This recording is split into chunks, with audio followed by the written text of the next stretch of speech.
Thanks, Valiant. Thanks for tuning in. We're so grateful, yeah, we mean it. We really appreciate it. The books you got to see. Drawn by Jim Calafiore, David Lapham, Barry Windsor. Don't forget the Smith.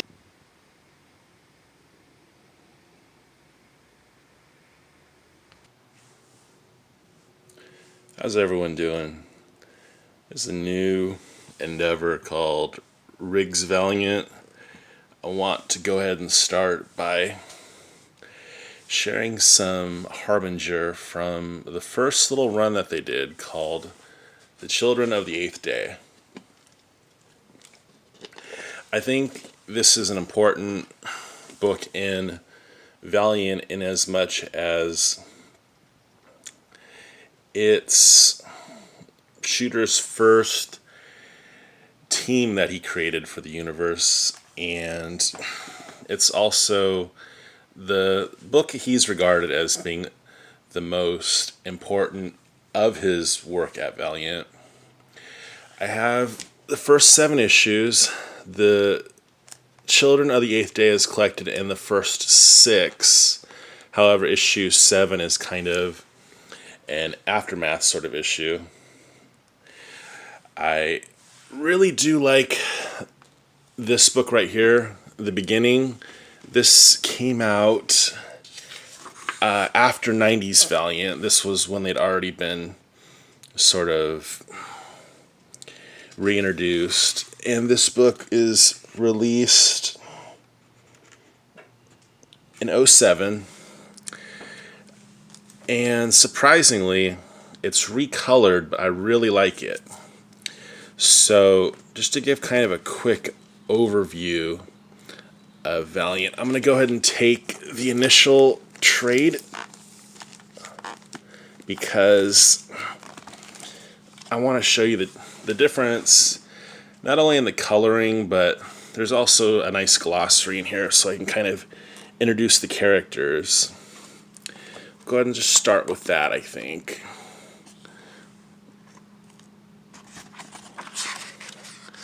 So first we have Pete Stanchik. Sting is a psionic of extraordinary power and potential. Once a student of Toyo Harada, he decided to break away when Harada arranged the murder of Pete's best friend. Together with Chris, Zephyr, Flamingo, and Torque, Sting tries to thwart the plans of Harada and his Harbinger Foundation. Okay, it's important to know that in this world, we basically have characters of fantastic power that learn of these abilities through typically through a manifestation that coincides with puberty.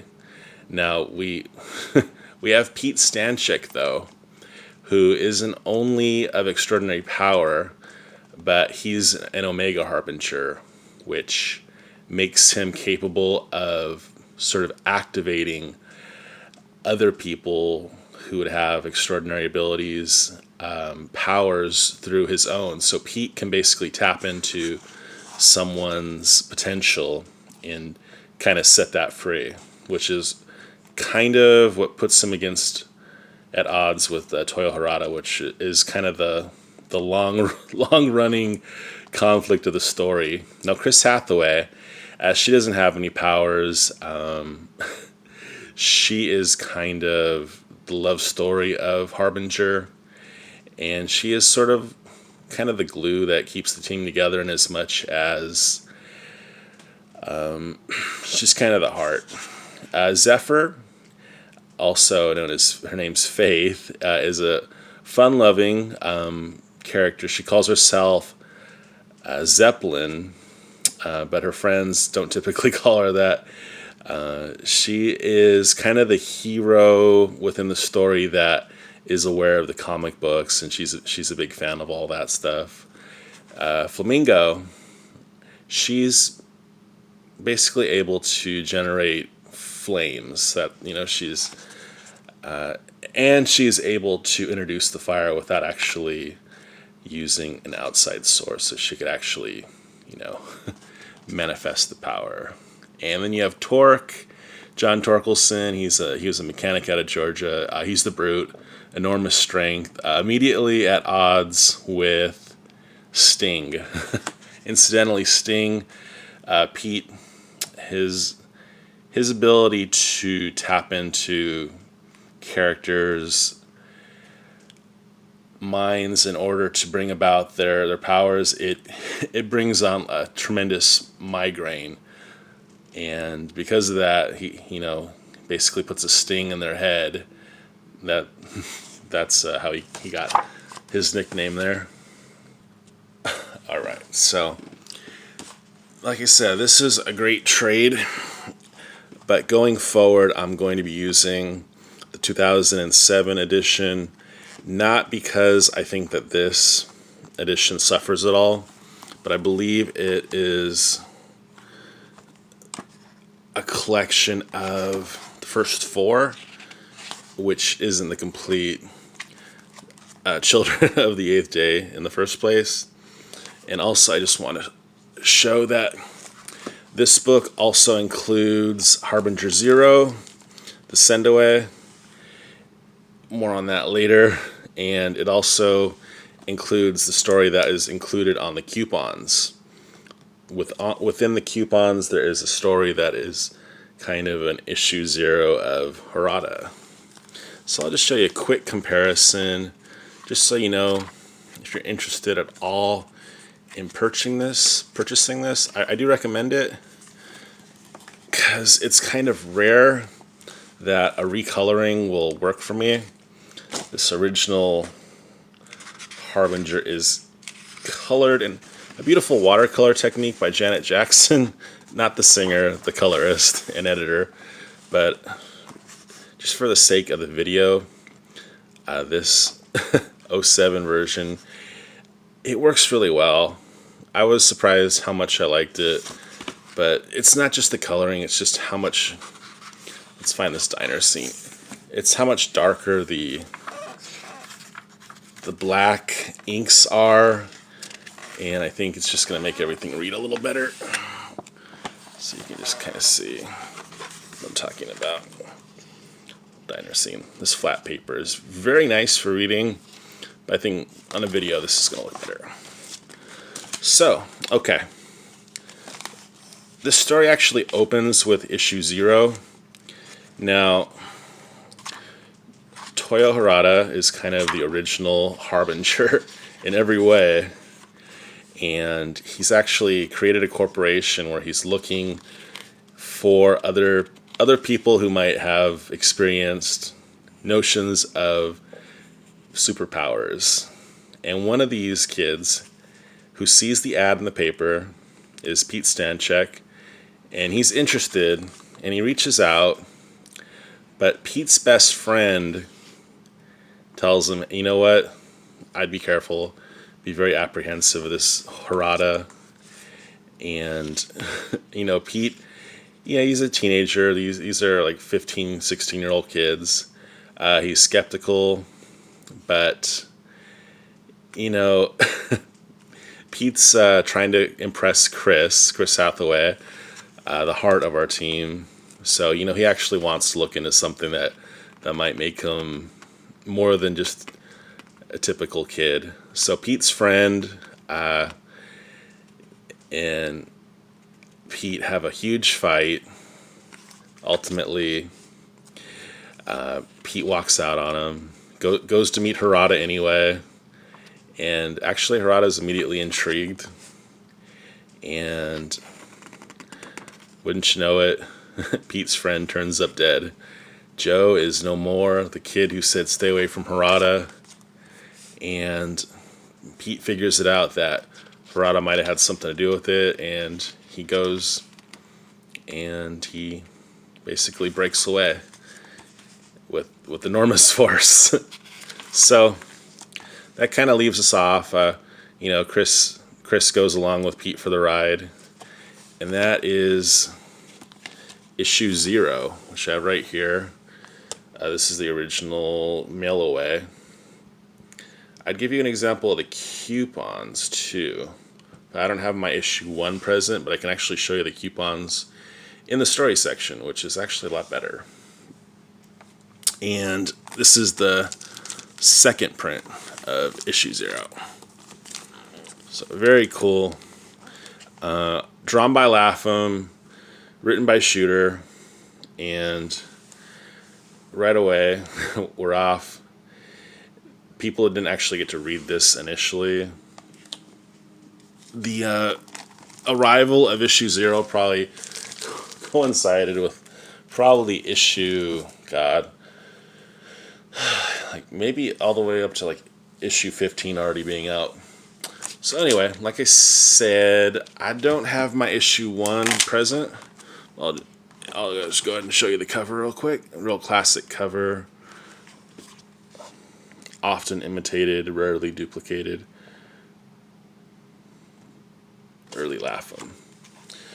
Alright, so I'm just going to kind of do a broad strokes of it, because what interest will you have in it if I completely spoil it for you?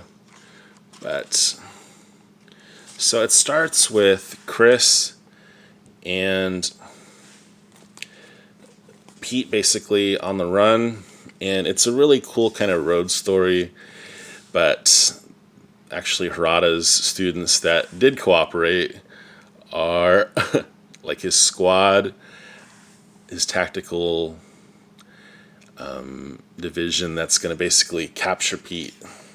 Now, like I said, Harada doesn't like Pete because Pete is the only other harbinger that they found that is able to create other harbingers, basically. So, actually, Pete and Chris, they get this idea, hey, let's find other people who have answered this ad. So ultimately, they meet Faith, who, like I said, she is the the comic book fan. So Pete's power, not only does it allow him the psionic abilities, but the power of flight. Let me make sure.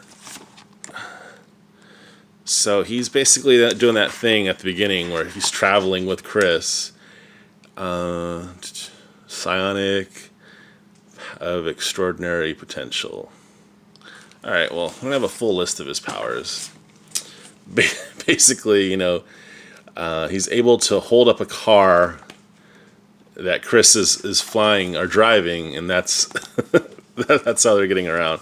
So this story just kind of continues with Pete trying to recruit these other kids that are reaching out to Harada, and he's basically trying to get to them first. And in doing this, he's actually able to unlock Faith's power, which is the power of flight. So, staying with her, and then ultimately, the next person that they meet is Flamingo, our Flamon girl, and then Torque in Georgia. So it's kind of a cool road trip comic. A lot of cool dialogue, young people of that generation just at odds with the world. And Pete's kind of this leader that Torque's just not feeling. See, Torque, obviously, he's not feeling the whole thing of organized cooperation in any way. But they're still getting attacked by Harada's Harbinger squad, which is basically like a school of kids, but they're also acting sort of as mercenaries. So that brings us to issue 2. Another great Lapham cover. Oh, cooperate. Opens in a hospital as Chris was injured. The one person without powers was injured by that last tussle with the Harbinger kids.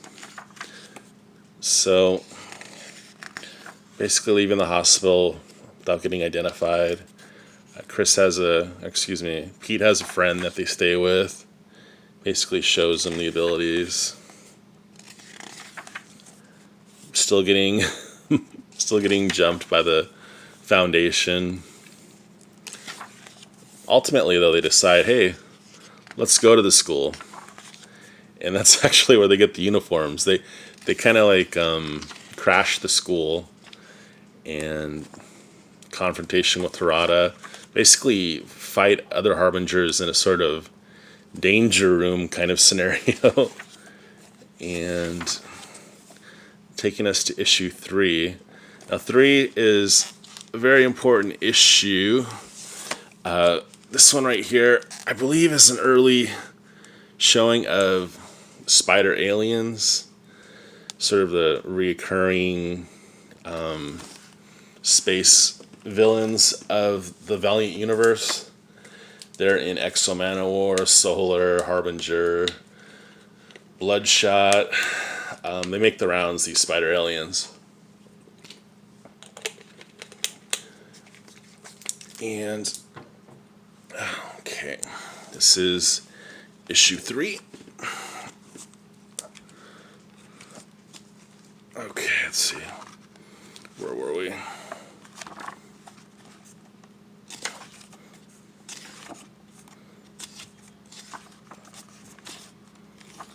Let me find our spot. The covers aren't in between the stories, so you just got to kind of figure out where you were. So issue 3, one small step. See, like I said, Faith is just so psyched that, she's got this ability of flight. It's kind of like, I don't know, sort of like the real world, these kids cooped up, under one roof.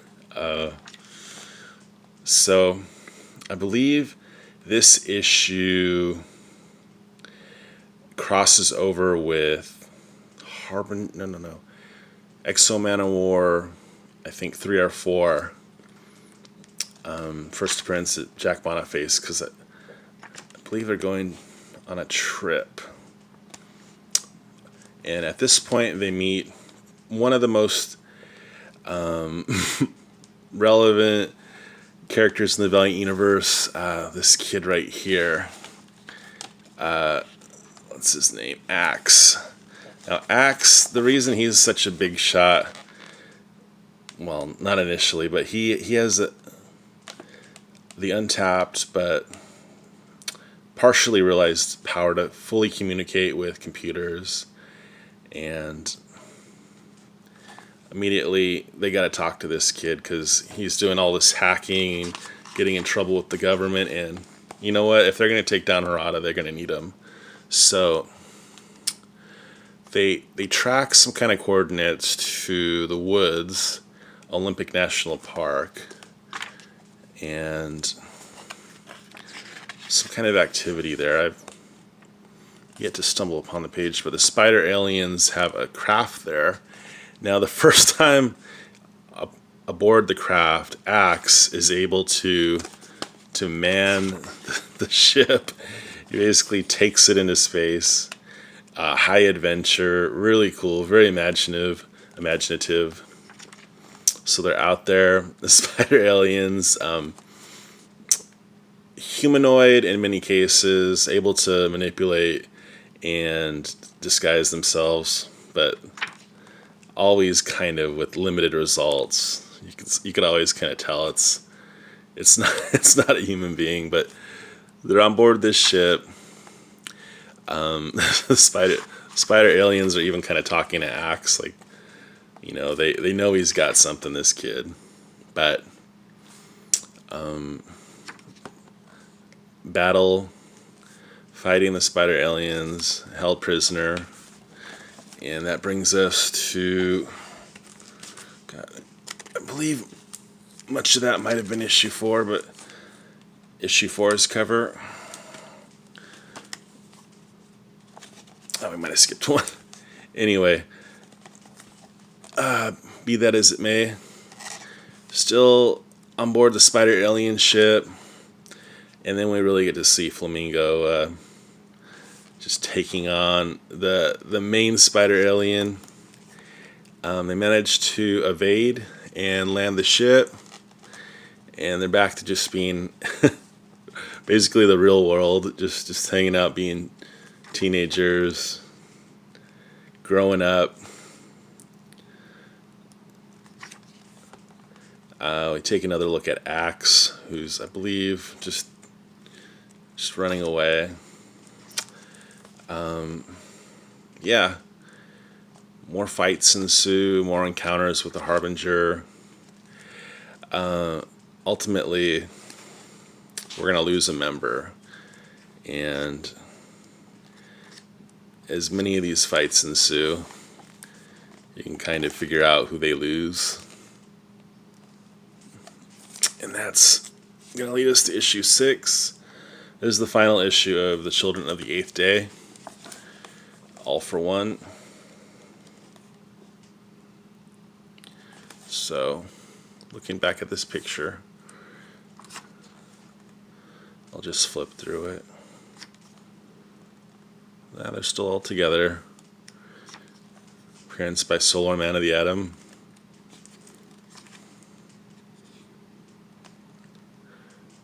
Another tussle with the Harbinger Foundation. See, it's funny because in a way, these are just a bunch of kids who are playing hooky. They don't want to go to the school. They just kind of want to run rampant. Harbinger, Harada isn't necessarily that bad of a guy. He just wants to organize them. And of course he wants them to do what he says. But in a lot of ways, it's for their own good, which is kind of an interesting dilemma. You know, he wants to help them. He wants to teach them. But, you know, they just kind of want to run rampant and have their powers and eat fast food. You know, have tensions. But this is still all Lapham, which is really cool. It's nice when a story has some continuity with the artist, writer team.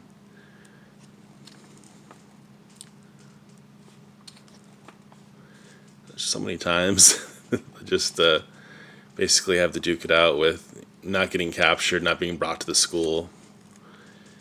And in these fights, there will sometimes be some casualties.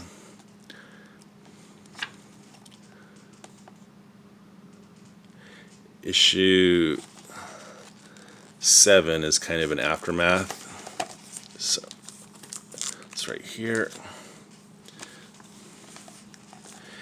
This is, I believe, one of the last stories before they go into Unity. And a lot of things are brought up in that. So Chris is not dealing well with losing a member of the team. There's, you know, some questions of leadership. Anytime you lose a team member, the leadership always, you know, kind of goes under fire. Sadness. But, you know, ultimately, they're still free. They're not going to school. You know, it's really what it is. They're kind of just like battling, having to get up and have 6 periods class a day. This right here I wanted to share. This is the story of Harada. This is actually colorized. It was originally on the coupons. So I might do better without the light. Alright, Oakland, California, 1957. Again they argue with them in whispers, but that doesn't matter. I can even hear what they don't say. They are very, very afraid of me. Who needs them anyway? I'm a big boy.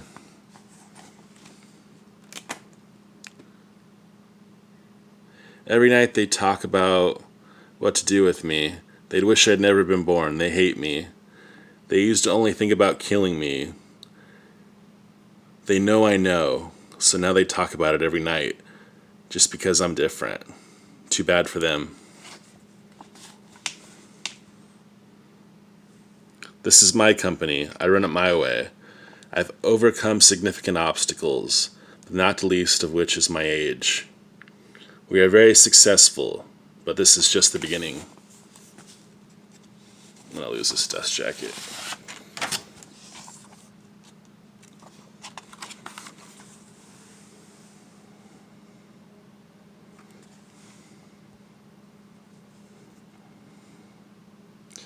I will find others who are different. I will help them. I don't like this world. I intend to change it. And they will help me. I have to be very careful with this one. He could ruin everything. Photo of Pete. So, that's kind of what we got. So, I believe the series ran about 32 issues, the first 25 of which are the